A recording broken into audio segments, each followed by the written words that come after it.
జీవన తరంగాలు, ఇవే ఇవే జీవన తరంగాలు, జీవన తరంగాలు. అబద్ధం చెప్పాలని చూడకు. నిజమేంటో చెప్పండి. ఆ చెక్ బిజినెస్ కోసం ఇచ్చిన చెక్ కాదు. మళ్ళీ అబద్ధం చెప్పడం స్టార్ట్ చేశారా? దేవిక, డోంట్ మిస్అండర్స్టాండ్ మీ. నిజానికి రమ్య స్కూల్ డొనేషన్ అమౌంట్ నేనే పే చేస్తానంటే నువ్వు యాక్సెప్ట్ చేయవేమోనని నీకు తెలియకుండానే చెక్ రాసిచ్చాను. ఇప్పుడు అది బౌన్స్ అయ్యేదాకా వచ్చింది.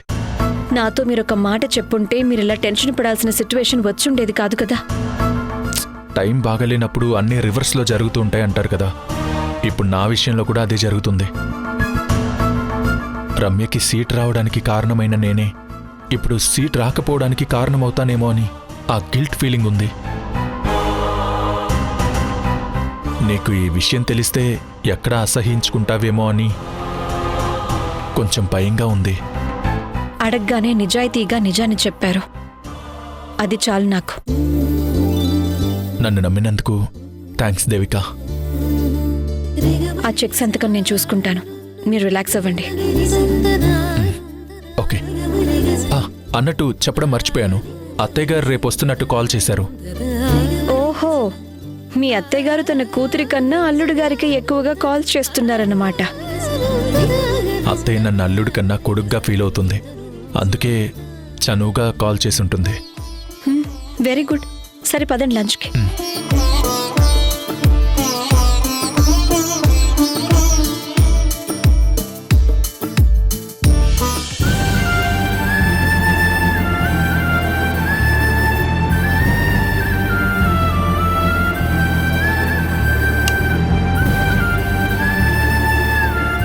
అదేంటి చీకట్లో కూర్చున్నావు? రాత్రైతే భయం వేస్తుందమ్మా. మనసులోకి ఒకసారి భయం వస్తే రాత్రిళ్ళు పగళ్ళు అని తేడా ఉండదు. ఉదయం భయం వేస్తుంది, రాత్రిపూట నిద్ర పట్టదు. అసలేమైంది నీకు? ఏమో తెలియడం లేదమ్మా. పెళ్లి గురించి ఆలోచిస్తున్నావా? అందులో అర్థం కాకపోవడానికి ఏం లేదు. ఇంకా జరగలేదు కాబట్టి ఫైనల్ డెసిషన్ నీదే. ఏదో ఒకటి పెళ్లి జరిగిందిలే అని అనుకోకూడదు. వెనక్కి తిరిగి చూసుకుంటే బాధపడకూడదు. ఎలా పెళ్లి జరిగితే మనసు ప్రశాంతంగా ఉంటుందో అదే జరగాలి. లేకపోతే పెళ్ళే వద్దు.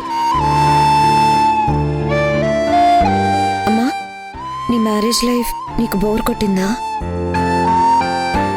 ఒకేలా గడిస్తే బోరు, ఎప్పుడేమవుతుందో తెలియకపోతే నరకం. దాన్ని బయటకు ఎక్స్ప్రెస్ చేయకుండా పిల్లల్ని చూసుకోవాలి. భర్త ఎలా ఉన్నా కూడా పిల్లల్ని పెంచి పెద్ద చేశాను అని ప్రపంచానికి చూపించాలి. అంతేనమ్మా? పెంచటం వరకు సక్సెస్ అయిపోయానని అనుకున్నా, కానీ నీ పెళ్లి దగ్గరకు వచ్చేసరికి ఏమీ చేయలేకపోయాను. పిల్లలను ఇంటి వాళ్ళని చేయకుండా వాళ్ళని పెంచి పెద్ద చేయడం కూడా ఒక పెద్ద విషయమా అనిపించింది. కాదా? కాదు. ఎందుకు? ఎందుకంటే నా పిల్లల్ని నేను ఎక్కువ ప్రేమించాను. మీ నాన్న సపోర్ట్ లేకపోయినా ఇబ్బంది లేకుండా పెంచగలగాలి. అక్కడే కదా నేను మనిషి అని నిరూపించుకోగలను. స్వార్థం లేకుండా పెంచేది ఒక్క ఆడపిల్లలు మాత్రమే. అందుకే అత్తతో పోరునా భరించి అన్నం పెట్టి సాకాను. తాగి వచ్చి కొట్టే భర్తను కూడా పోషించుకున్నాను. అలాంటిది కడుపున పుట్టిన పిల్లల్ని ఎలా దూరం పెడతాను? నువ్వంటే నాకు చాలా ఇష్టం కీర్తి. నాకోసం నువ్వు తొందరపడి ఎవరో ఒకరిని చేసుకోవాల్సిన అవసరం లేదు.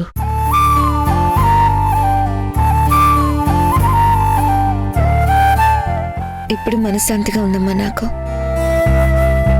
ఇన్ని రోజులు నీకు తల మీద కుంపట్లా ఉన్నానా అనిపించేది. నువ్వేమీ నాకు భారం కాదు. బాగా చదువుకున్నావు, బాగా సంపాదిస్తున్నావు, నన్ను బాగా చూసుకుంటున్నావు. ఇప్పుడు నాకు వయసు అయిపోయింది. నా భవిష్యత్తు నీలో చూసుకుంటున్నాను. ఇప్పుడిప్పుడు ప్రారంభమయ్యే జీవితం నీది. అందుకే అర్థం కాని విషయాలుంటే వచ్చి నన్ను అడుగు, నేను చెప్తాను. అయితే పెళ్లితో జీవితం ప్రారంభమవుతుంది కదమ్మా. ఒకవేళ నాకు పెళ్లి కాకపోతే నీకు బాధ కలుగుతుందా? మనిషి జీవితం చెట్టు లాంటిది. చెట్టు పెరిగే వరకు మనం చూసుకుంటాం. పెరిగాక అది మనకు నీడనిస్తుంది, పండ్లనిస్తుంది. తర్వాత వాటి కొమ్మలతో ఎన్నో చేసుకుంటాం. అలాగే మనిషి కూడా అంతే. నిన్ను పెంచడం, చదివించడం, తర్వాత నీకు నువ్వు ఇంప్రూవ్ కావడం, ఇవన్నీ చేసుకున్నాక పెళ్లి చేసుకుంటే అంతే, అమ్మాయి జీవితం అయిపోతుంది.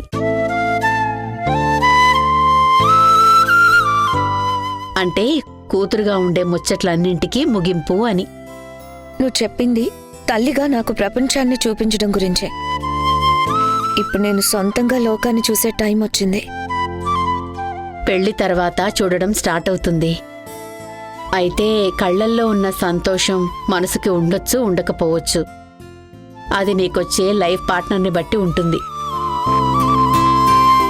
ఒక అమ్మాయి పూర్తి జీవితం సార్థకత అయ్యేది తను చేసే వంట, పుట్టిన పిల్లలు, తన భర్త యొక్క పూర్తి బాధ్యత చూసుకోవటమా అంటే కాదు.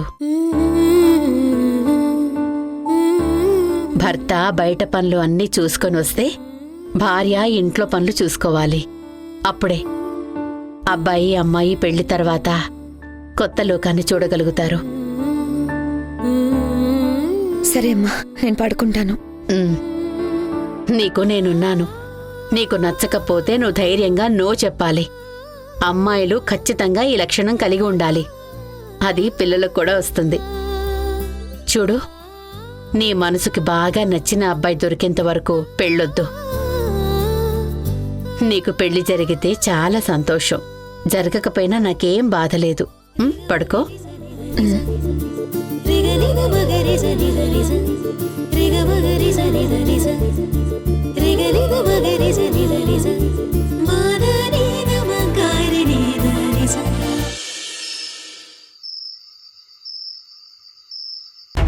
ఎలాగైనా నీకు నెలకు 15,000 వచ్చేలా చేస్తాను. నెల జీతం రాగానే వెయ్యాలని కోర్టు స్ట్రిక్ట్గా చెప్పింది కాబట్టి సరిపోయింది. అయినా నువ్వు తొందరపడి ముందే సంతకం చేశావు. లేకపోతే 3 చెరువుల నీళ్లు తాగించేవాడిని. తాగించి ఇంకో 10 సంవత్సరాలు ఆ సత్యంని కోర్టు చుట్టూ తిరిగేటట్టు చేసేవాణ్ణి. అప్పుడతనికి బుద్ధొచ్చేది. అవును, ఇప్పటికైనా అనుభవిస్తాడు. నిజాయితీగా ఉండడం ఎంత కష్టమో తెలుసుకుంటాడు. వచ్చే జీతంలో నీకు ఒక భాగం ఇవ్వాలి. మిగతాది కోర్టు ఖర్చులకు సరిపోతుంది. ఏరుకొని తినాల్సి వస్తుంది. కష్టమవుతుందిగా. అవునమ్మా, జీవితాంతం ఒంటరిగా బతకాలి. సంసారం లేదు, పిల్లలు లేరు. అప్పుడు తెలిసొస్తుంది. ఎందుకు? మళ్ళీ పెళ్లి చేసుకోవచ్చు కదా. చేసుకోవచ్చు. వచ్చే జీతంలో సంసారం గడవాలి కదా. ఆ వచ్చే అమ్మాయి అడుగుతుంది కదా, ముందెందుకు విడాకులు తీసుకున్నావు అని. అప్పుడు మనశాంతి లేకుండా పోతుంది. సరే, ఆయన సంగతి వదిలేయండి. మరి నా సంగతేంటి? నెలకు 15,000 కోటిప్పిస్తుంది. ఆ డబ్బు ఖర్చు చేయాల్సిన పనిలేదమ్మా. అలాగే బ్యాంకులో డిపాజిట్ చేసుకో. నాకొచ్చే జీతంలో నీకు కావలసినవన్నీ చూసుకుంటాను. రిటైర్మెంట్ తర్వాత కూడా పెన్షన్ వస్తుంది. మీ తర్వాత నా సంగతేంటి నాన్నా? ఇంత ఆస్తి ఉంది కదమ్మా, 3 తరాలు కూర్చుని తిన్నా తరగనంత. ఇంకెక్కడి తరాలు నాన్నా? ప్రతిరోజు ఉదయం లేచి రెడీ అయ్యి తిండి కోసం వెయిట్ చేసి అమ్మ చేసింది తిని కొద్దిసేపు పడుకుని తర్వాత తిన్నది అరగడానికి ఇంటి చుట్టూ వాకింగ్ చేస్తాను. తర్వాత రాత్రికి భోజనం తిని పడుకోవడం, మళ్ళీ ఉదయం లేచి ఇదే రిపీట్. మీరు చెప్పినట్టే తిండికి బట్టకి ఉండడానికి ఎలాంటి లోటు లేదు. కానీ జీవితం అంటే ఇంతేనా? అది కదమ్మా, నేను చేయగలిగిందే మిగిలింది అంతేనమ్మా. కాదు నాన్నా. ఒకవైపు తండ్రిగా మీ పట్టుదల, ఇటువైపు భర్తగా ఆయన చూపించిన స్వార్థం. ఇద్దరి మధ్య నలిగిపోయాను. నా జీవితమే కోల్పోయాను. కానీ ప్రతి పూట తిండి పెడతారు. ఎందుకంటే చావు రాకూడదు కదా. కానీ ఎవరి కోసం బతకాలి? చావు కోసం ఎదురు చూస్తూ బతకాలి. ఇది కూడా ఒక బతికేనా నాన్న? నేనేమైనా జోలు జంతువునా టైంకి తిని సుఖంగా ఉండడానికి? చూడమ్మా, నేను చేయగలిగింది చేశానమ్మా. మీరు చేయగలిగింది చేశారా? చేయలేదా?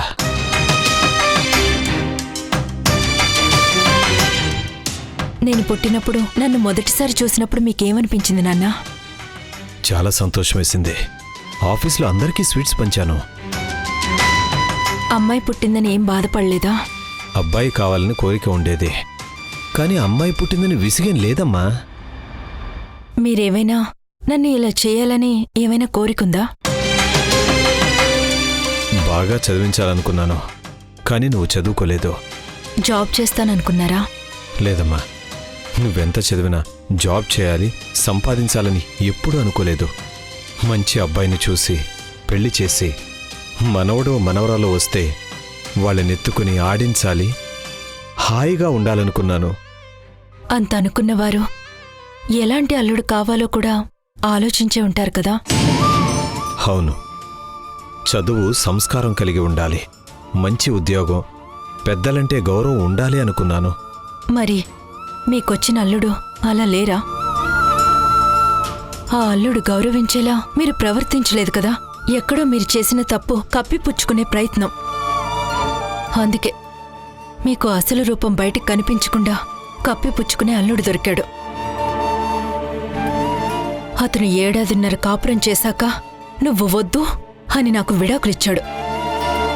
దాని ఫలితమే ఇప్పుడు నేను మీకు ఎదురుగా ఇక్కడే ఉన్నాను. మీకు శిక్షలా అనిపించట్లేదా నాన్నా? నా జీవితం ఇలా అయిపోవడానికి కారణం ఎవరు నాన్నా? అవునమ్మా, నీ విషయంలో నేనే తప్పు చేశాను. ఒక్క నా విషయంలోనే కాదు తప్పు చేసింది. మీరు తప్పు చేస్తే మీరే శిక్ష అనుభవించాలి. నాకు ఆయనకి ఎందుకు చెప్పండి శిక్ష? నేను ఉద్యోగం చూసుకుంటాను, వీలైతే ఇంకో పెళ్లి చేసుకుంటాను. అప్పుడు అతని జీవితంలో బాగా నాకు అవసరం లేదు. ఆయన లైఫ్ ఆయన గడుపుతాడు. ఒకే ఒక్క విషయంలో నాకు మీ హెల్ప్ కావాలి. చెప్పమ్మా. ఇకపై నా జీవితంలో మీరు తలదూర్చకండి.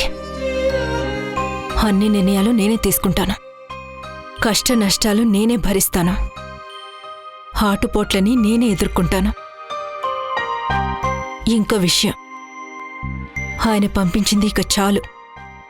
మిగతాది నేను చూసుకుంటాను. అయితే ఎలాగా? నేను సంపాదించిన ఆస్తి ఎవరికోసం? వద్దు నాన్నా, అది కష్టపడి సంపాదించింది కాదని నాకు అర్థమైంది. దానిపై నాకు ఎటువంటి హక్కు లేదు. మీరే ఉంచుకోండి. మీ పాపాలకు ప్రాయశ్చిత్తం చేసుకోవడానికి ముందుకు మీకు అవసరం అవుతుంది.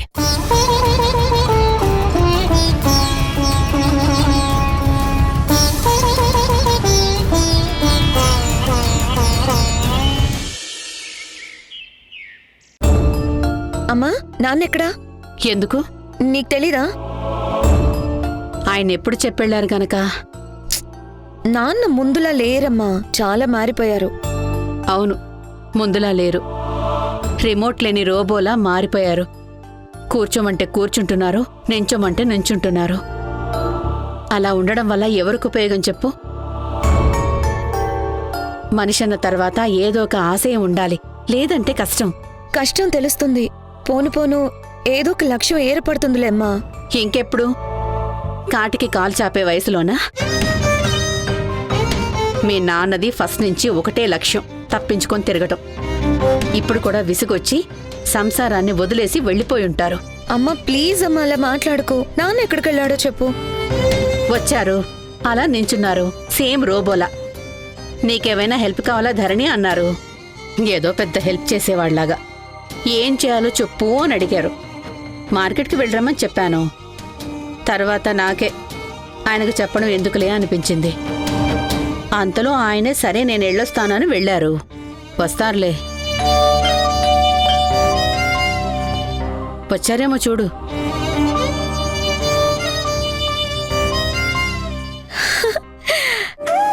అమ్మమ్మ వచ్చింది. ఏంటమ్మమ్మ ఫుల్ లగేజ్తో వచ్చేసావు? ఓల్డేజ్ హోమ్ లో కూడా హాలిడేస్ ఇచ్చారా? వదిలేసి వచ్చాను. అక్కడున్నది దిక్కు మొక్కు లేనివాళ్లు. నాకేం తక్కువ? నాకిక్కడ 2 పిల్లలు ఉన్నారు. నేనెందుకు అక్కడ ఉంటాను? నా ఇంటికి నేను వచ్చాను. ఏ రాకూడదా? తప్పుకో. అమ్మయ్యా పరమేశ్వరా. అమ్మమ్మ చాలా కోపంగా ఉంది. అక్కడ గొడవ పడొచ్చుంటుంది. 2 అమ్మాయిలున్నారు, నాకేం తక్కువ, నేను అక్కడ ఎందుకు ఉండాలి అని అంటుంది.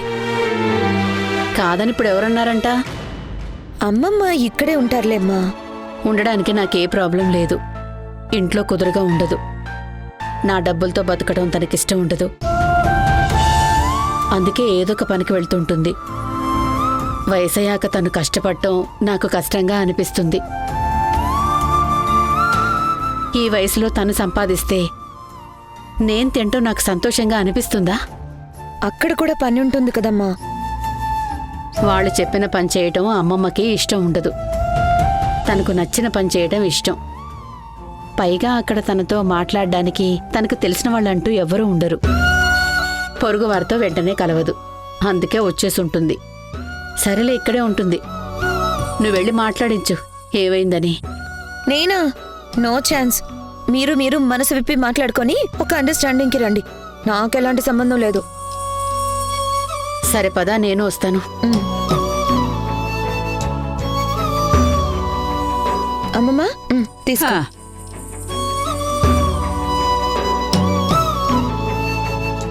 నేనక్కడ ఉండలేను తల్లి, అందుకే వచ్చేశాను. నువ్విక్కడుంటే నీకు సుఖం ఉండదమ్మా. నాకక్కడ కూడా సుఖం లేదు, మనశ్శాంతి అంతకన్నా లేదు. చూడమ్మా, కీర్తి పెళ్లితో నాకున్న పనులు, సంపాదించాల్సిన బాధ్యత తీరిపోతుంది అనుకున్నాను. కాని పెళ్ళి ఆగిపోయింది. ఇక నాకిప్పట్లో రెస్ట్ దొరకదు. అది చూసి నువ్వు కష్టపడతావు. నీకు ఏ సుఖమూ ఉండదు. నీ సంపాదనపై ఆధారపడి బతికితే నాకు సంతోషంగా ఉండదమ్మా. నీతో ఉండడం కష్టపడ్డా నాకు సుఖమే. నేనక్కడికి వెళ్ళనమ్మా. వచ్చావు కదా, 2-3 రోజులు ఉండేసి వెళ్ళు. నాకక్కడ సరిగ్గా లేదే. నన్ను అర్థం చేసుకో అమ్మా. నాకు కూడా వయసు అవుతోంది. ఆయన్ని కీర్తిని చూసుకోవడానికి పెనం మీద అట్టుడికినట్టు ఉడికిపోవాలి. నాకు ఆ బాధ చాలమ్మా. 3 ఇంకొకరొస్తారు. నేను బరువైపోయానా? పోను పోను కష్టమవుతుంది. అప్పటి సంగతి అప్పుడు చూసుకోవచ్చు. పెద్దవాళ్ళం, మనం అర్థం చేసుకోవాలి కదా. నాకక్కడ ఉండబుద్ధి కావడం లేదు తల్లి. ఎందుకవ్వదు? ఏం తక్కువ? అక్కడ టైంకి తిండి ఉంటుంది, టైంపాస్ చేయడానికి టీవీ ఉంటుంది, బోర్ కొడితే గుడికెళ్ళొచ్చు, నీకంటూ ఒక రూమ్ ఉంది, ఒళ్ళు నొప్పులు జ్వరం అంటే చూడ్డానికి డాక్టర్ వస్తాడు. ఇంకేం కావాలమ్మా? వస్తారు. డాక్టరు వారానికి ఒకసారి వస్తారు. వివరాలన్నీ అడుగుతారు. 2 కూతుర్లలో ఒకరేమో కమిషనర్, ఇంకో అమ్మాయి జాబ్ చేస్తుంది. దాని మొగుడికి ఏ పని పాట లేదు. మనవరాలి పెళ్లి ఆగిపోయింది. ఈ కష్టాలన్నీ తెలుసుకుంటూ బీపీ షుగర్ చెక్ చేస్తాడు. అలా వచ్చిన వాళ్ళందరికీ దీనంగా నా కథ చెప్పాలి. అది విని వాళ్ల మనసు కరిగిపోయి సానుభూతి కలగాలి. అప్పుడు వాళ్ళు ఏదో ఒక ఓదార్పు కలిగించేలా 2 మాటలు చెప్పి 4 ముద్దలు పెడతారు. అది నాకు నచ్చలేదు. వాళ్ల ముందు నేను చిన్నపోయి కూర్చోవాలి. అంత దీనమైన బతుకు బతకడం నా వల్ల కాదు. అందులో తప్పే ఉంది? దీనంగా ఉంటేనే కదా నలుగురు దానం చేసేది. అప్పుడే కదా వృద్ధాశ్రమాలు నడిచేది. అందుకు నా కథ ఎందుకు చెప్పాలి నేను? దానికి లేనిపోనివి కలిపి ఇష్టం వచ్చినట్టు కథలు కథలుగా చెప్తున్నారు. పుట్టగానే అనాథగా పుట్టినట్టు, అనగనగా ఓ అనాథ కథ అన్నట్టు వచ్చిన వాళ్ళందరికీ చెప్తున్నారు. చెవుల్లో అదే గిర్రున తిరుగుతుంది. ఏదో బాధుండే కదా అక్కడికొచ్చేది. మళ్ళీ గుచ్చి గుచ్చి అడగడం దేనికి? వాళ్ళ బువ్వ వద్దు, సానుభూతి వద్దు. అందుకే వచ్చేశాను. 2 రోజులుగా భోజనం చేయలేదు. అక్కడ ఉండడం నాకు చాలా అవమానంగా ఉంది. నేనిక్కడే ఉంటాను.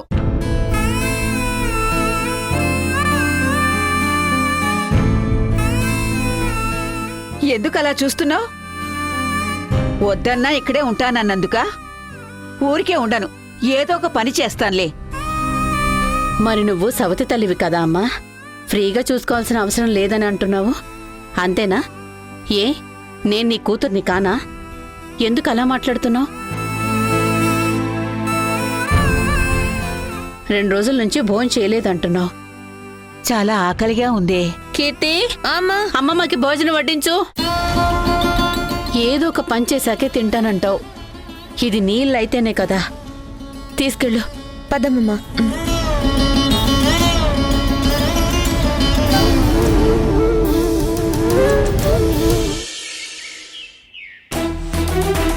Good morning madam.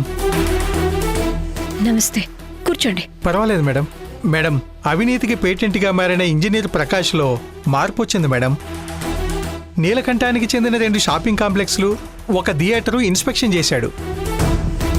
అదేంటి సడన్ గా ప్రకాష్ గారు ఇంత యాక్టివ్ అయ్యారు?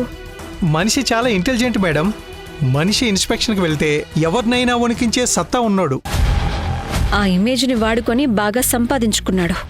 దోచుకున్నది దాచుకోవడానికి, దాన్ని కాపాడుకోవడానికి ఆయన టైం సరిపోతుంది. కట్నాల గుంటపై ఎక్కి కూర్చున్నాడు. కానీ ఇంతకాలానికి ఇప్పుడు దిగొచ్చాడు మేడం. అతన్ని కనుక్కోండి, అతనిలోని మార్పుకి కారణం ఏంటి అని. ఒక అనుకోని అతిథి ఎంట్రీ ఇచ్చాడు మేడం. అతడే ఎక్స్ కార్పొరేటర్ గోవిందమూర్తి అని.